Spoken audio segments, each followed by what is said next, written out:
What up, YouTube? Knowledge of self-determination. Back with another thought. So, I'm constantly thinking about the plight of black people. I'm constantly thinking about where we are currently, where we were in the past, and where we're going in the future. I'm always thinking about these things.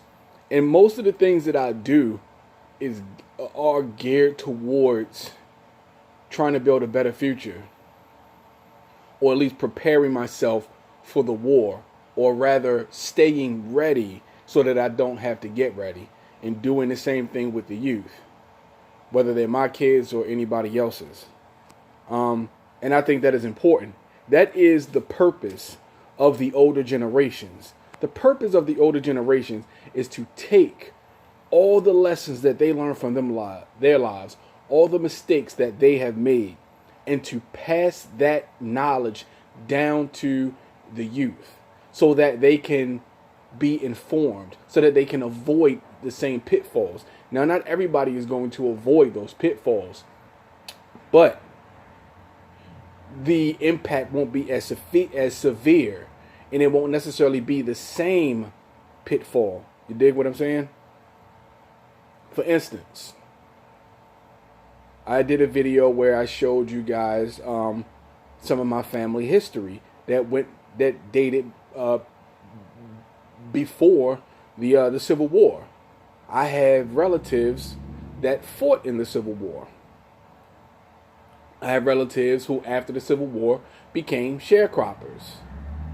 You know, and the hard work, those types of ethics and morals were passed down through the generations. Now we get to the civil rights movement when black people were fighting for integration, which I acknowledge is the absolute wrong thing for black people to have done.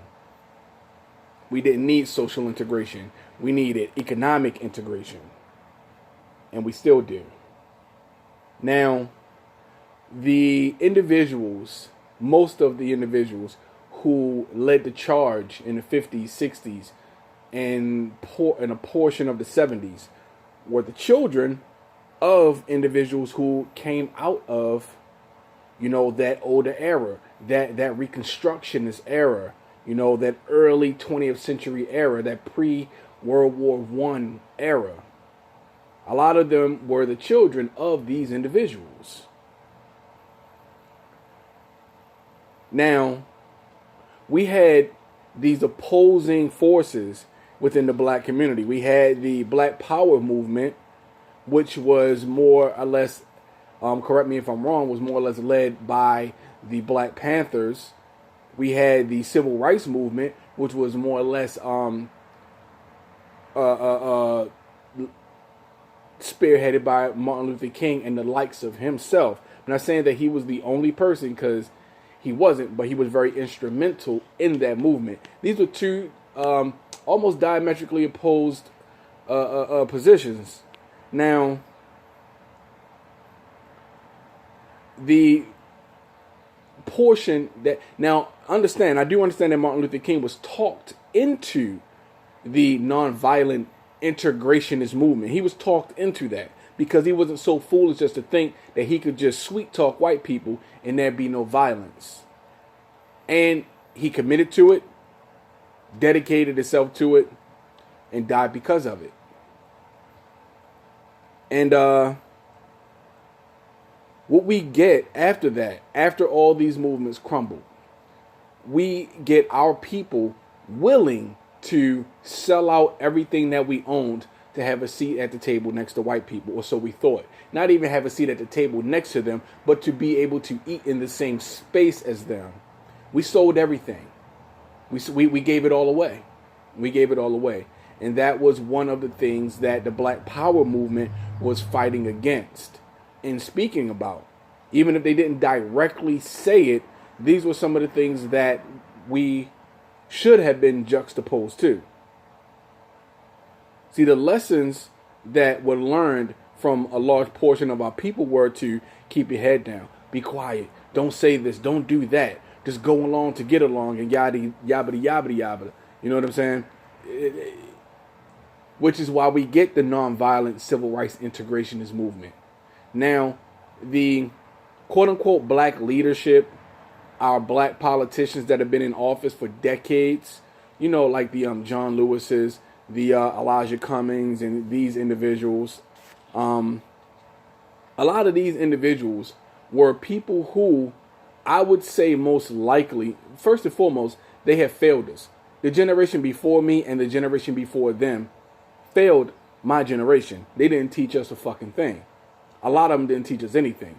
A lot of us during the 90s picked up books and read. We went to school. You know, we had music that actually encouraged us to think deeper, to look further down the road. A lot of the music that we had was very inspirational, and it sparked it lit a fuse underneath us to become more educated, to know more, to sharpen our minds, you know. And those generations failed us. The older generation failed us. The generation of black people that are in politics have failed us.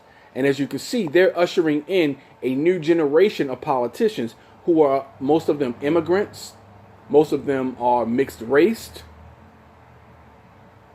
And all of them are against reparations and black power, or black empowerment, I should say. None of them are for what we are for. You know, your Kamala Harris's, your Cory Booker's, and so on and so forth down the line. The older generation failed us because they wanted to keep their seats at the table at the expense of us. These people are forever the house Negroes. They understand what they want to be, because as long as they can prosper, they don't give a damn about the rest of us. They have failed us, and it is time that we recognize that. There's very few people from that older generation that actually saw what was going on and cared enough to try and teach us. Dr. Francis Cress Welsing, Dr. Claude Anderson, Dr. Booker T. Coleman, who now goes by Kaba Kimane, Dr. James Smalls, Dr. Runoko Rashidi, and there are quite a few others out there who existed in the 50s and 60s and 70s and saw these things unfold right before their eyes, and they dedicated their lives to educating the rest of us. Now, I want you guys to really think about this for a second. Really think about this, because white supremacy reverses everything. And every black person that is on a major media outlet is someone who has failed black people. Keep that in mind. The older generations have failed us, but what you need to take from this is to not be the same failure to your people that some of our ancestors were to us. Teach the children. Help them understand who they are, because that's what broke me out of the chains of bondage that weren't physical but mental, that were thoroughly wrapped around my mind. When I started to learn about my history and my people, that was empowering to me, and it can be the same for others.